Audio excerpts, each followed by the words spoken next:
Assalamualaikum warahmatullahi wabarakatuh. Nama saya Devsiliana, NIM 1601031008. Di sini saya akan menjelaskan tentang pembelajaran laboratorium.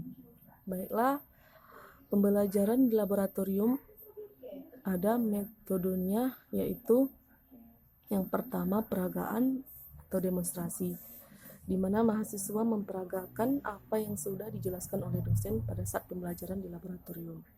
Dan yang kedua latihan, yaitu mahasiswa melakukan latihan dalam bentuk berkelompok dan satu orang ke depan untuk mempraktekkan apa yang sudah dijelaskan oleh dosen dan yang lain memperhatikan dan mengobservasikan.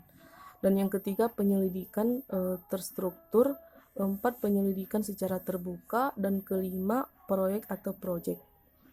Dan kemudian demonstrasi. Demonstrasi ini adalah peragaan di mana umumnya dirancang untuk mengilustrasikan garis besar prinsip-prinsip teoritik dalam perkuliahan. Peragaan ini sebaiknya dilakukan di akhir kuliah teori atau di awal praktikum setelah kuliah teori. Dan kemudian persiapan alat dan bahan yang diperlukan. Yang kedua, menyampaikan tujuan dan kompetensi pembelajaran. Yang ketiga, menjelaskan langkah demonstrasi. Yang keempat, melakukan demonstrasi, di mana mahasiswa dapat mengulang kembali apa yang sudah dijelaskan oleh dosen pada saat pembelajaran di laboratorium. Kemudian mahasiswa melakukan demonstrasi. 6. Menguatkan hasil demonstrasi dalam bentuk diskusi, tanya jawab, latihan, dan lain-lain. 7. Kesimpulan, menyimpulkan semua hasil pembelajaran sewaktu di laboratorium. Dan yang ke-8, penyusunan laporan. Menyusun laporan, membuat laporan selama pembelajaran di laboratorium. Kemudian ada metode latihan, di mana metode latihan ini percobaan terstruktur agar mahasiswa dapat mengikuti suatu instruksi dengan tepat, memperoleh kemampuan observasi dan memiliki keterampilan dalam melakukan percobaan. Dan kemudian metode latihan ini yang pertama menyampaikan tujuan dan langkah latihan atau percobaan, dan yang kedua mahasiswa melakukan latihan atau percobaan, yang ketiga pembimbingan kelompok, dan yang keempat refleksi hasil latihan atau percobaan sesuai buku praktikum yang sudah dibagikan, yang kelima pengumpulan laporan. Dan kemudian ada metode penyelidikan terstruktur, di mana penyelidikan terstruktur ini merupakan bagian dari metode latihan atau percobaan terstruktur, tetapi bedanya mahasiswa diminta mengembangkan prosedur sendiri dan menginterpretasikan hasil.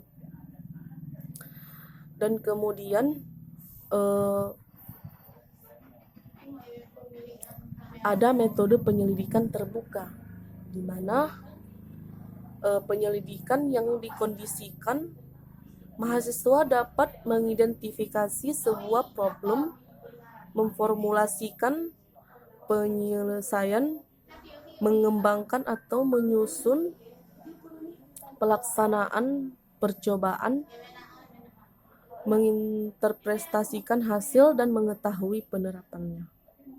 Dan kemudian di sini ada metode bimbingan laboratorium, yaitu ada 4. Yang pertama demonstrasi, yang kedua remonstrasi, yang ketiga role play, yang keempat beat sheet teaching.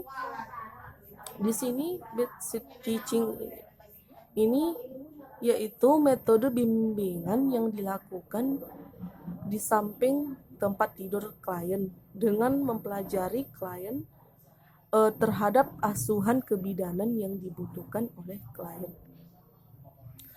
Prinsip beat sheet teaching ini yaitu yang pertama, jumlah peserta dibatasi 5 sampai 6 orang, diskusi awal dan pasca demonstrasi di depan klien, dan yang ketiga dilanjutkan dengan demonstrasi, dan yang keempat kaji pemahaman peserta sesegera mungkin terhadap apa yang dihadapi.